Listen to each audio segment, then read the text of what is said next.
భ్రమరావతికి ప్రధానమంత్రి మోదీ గారు రాబోతున్నాడంట. దానికోసం కూటమి ప్రభుత్వం ఖర్చు పెట్టినటువంటి లెక్క చూస్తే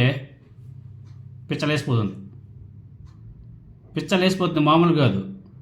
లైటింగ్స్కి వాటికి వీటికే కోట్ల రూపాయలని కుమ్మరిస్తున్నారు. లైటింగ్స్ సెట్టింగ్ వేస్తారు కదా, స్టేజ్ మీద సెట్టింగ్ వగేరా వగేరా. అదేవిధంగా 3D pictures, 3D images, 3D మొత్తం అమరావతి మొత్తం కూడా ఒక 3Dలో చూపించడానికి వీటికన్నిటి కలిపి కోట్లలో డబ్బులు కూడా ఖర్చు పెడుతుంది కూటమి ప్రభుత్వం. 2014లో వచ్చాడు మోదీ గారు, అమరావతి కోసం మట్టి కొట్టేసి వెళ్ళాడు. ఇప్పుడు వచ్చి ఏం కూడా వేసిపోతాడో చూడాలి. అయినా కానీ ఏమీ లేని చోట ఎందుకు అంత హడావుడి చేస్తుందో కూటమి ప్రభుత్వం మనకైతే అర్థమే కావడం లేదు. జీవోలు కూడా రిలీజ్ చేశారయ్యా. అమరావతిలో ప్రధాని మోదీ గారు సభలో లైటింగ్ ఏర్పాట్లు చేయడం కోసం అక్షరాల 2,41,00,000 రూపాయలని షార్ట్ టెండర్ పిలిచింది కూటమి ప్రభుత్వం. అక్షరాల 2,41,00,000 రూపాయలు మీరు చూడొచ్చు పక్కనే.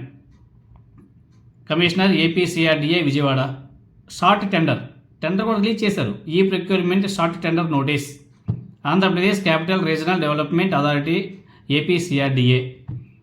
చూడండి అయ్యా, due date for submission bid 24/4/2025. ఈ ప్రొక్యూర్మెంట్ పోర్టల్ ఫ్రమ్ 21 ఈ రోజు నుంచి 24వ తేదీ వరకు వెబ్సైట్లో ఉంటుంది. ఈ టెండర్ పార్టిసిపేట్ చేయాలా? ఎంత? 2,41,00,000. దేనికి? లైటింగ్స్ కోసం కూటమి ప్రభుత్వం ఖర్చు పెడుతున్నది. ఒక మోదీ గారి సభకి మోదీ గారు వస్తున్నారంట. ఆయన ఏదో అమరావతిలో మట్టి పోయడానికి వస్తున్నాడంట. దానికోసం ఖర్చు పెడుతున్నాడంటే ఖర్చు. తర్వాత అమరావతి 3D గ్రాఫిక్స్ కోసం షార్ట్ టెండర్ నోటీస్. అది ప్రధానమంత్రి గారికి చూపించడం కోసం 3D పిక్చర్లో అమరావతి ఇదిగో ఇది పెద్ద టవర్లో ఇక్కడ ముఖ్యమంత్రి ఉంటాడు, ఇక్కడ గవర్నర్ ఉంటాడు, ఇక్కడ వాళ్ళు ఉంటారు, ఇక్కడ వీళ్ళు ఉంటారు. తర్వాత అండర్ గ్రౌండ్ మెట్రో, తర్వాత ప్రపంచ రైల్వే స్టేషను. ఇంతకుముందు ఒక బ్రెజిల్ రైల్వే స్టేషన్కి సంబంధించి ఇమేజెస్ అన్ని తీసుకొచ్చి 3Dలో భలే చూపించారు తెలుగుదేశం పార్టీ వాళ్ళు. ఆ ఇమేజెస్, తర్వాత అంతర్జాతీయ విమానాశ్రయం, తర్వాత అంతర్జాతీయ క్రికెట్ స్టేడియం వాళ్ళు చూపించారు. అదేదో అసలు గమ్మత్తేమంటే అండర్ గ్రౌండ్ అంట, వంపులంట, గింపులంట, ఈనాళ్ళు ఒక కథనం రాశారు. రోడ్లు ఎలా ఉంటాయి, సరస్సులు ఏ విధంగా పెడతారు, నదులు ఏ విధంగా కనెక్టివిటీ ఉంటుంది, ఒక ప్రాంతం నుంచి ఇంకో ప్రాంతానికి ఏ విధంగా వెళ్ళాలా, పడవలో వెళ్ళాలా. అబ్బో నా సమయానికి బలి రాశారులే. అదేవిధంగా వాటినన్నింటినీ కూడా 3D గ్రాఫిక్స్లో మోదీ గారికి చూపించడం కోసం షార్ట్ టెండర్ పిలిచారు. ఈ ప్రొక్యూర్మెంట్ షార్ట్ టెండర్ ఏపీసీఆర్డీఏ అక్షరాల 90 లక్షల రూపాయలు 3D గ్రాఫిక్స్ క్రియేట్ చేసి మోదీ గారికి చూపించడం కోసం అక్షరాల 90 లక్షల రూపాయలు ఖర్చు పెట్టబోతున్నారు.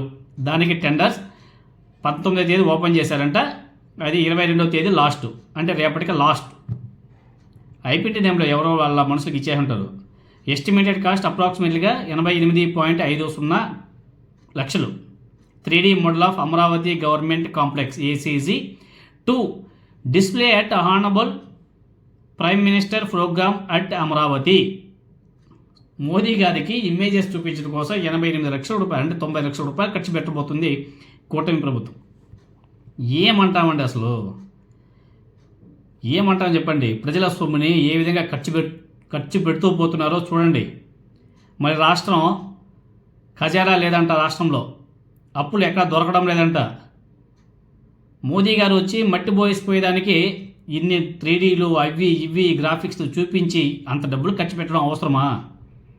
ఎక్కడైనా చెప్పాలా, అయ్యా మోదీ గారు మాకు రాజధాని నిర్మించుకోవడానికి డబ్బులు లేవు, మా పేద రాష్ట్రం అయిపోయాము, మా దాంట్లో డబ్బులు లేవు, ఎకానమీ జనరేట్ అవ్వలేదు, మాకు దయచేసి కొంచెం డబ్బులు రిలీజ్ చేయండి అని చెప్పేసి రిక్వెస్ట్ చేసుకోవాలా? మీరు ఈ విధంగా 3D గ్రాఫిక్స్లో అవి ఇవి చూపిస్తే మోదీ గారు డబ్బులు ఇస్తారా? చెప్పండి.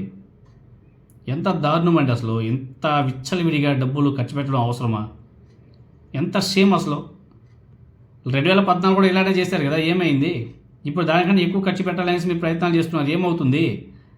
ఏమవుతుంది మీరే చెప్పండి. ఆలోచన చేయాలి. ప్రజలందరూ కూడా ప్రజల డబ్బుల్ని ఈ విధంగా వృధా చేసుకుంటే దీన్ని ఏమంటారు?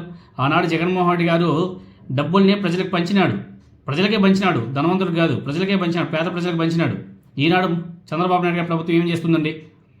ఏం చేస్తుంది? ఇలాంటి 3Dలు గ్రాఫిక్స్ చూపించడం కోసం కోట్ల రూపాయల డబ్బులు కూడా యథేచ్ఛగా ఖర్చు పెడుతుంది, వృధాగా ఖర్చు పెడుతుంది.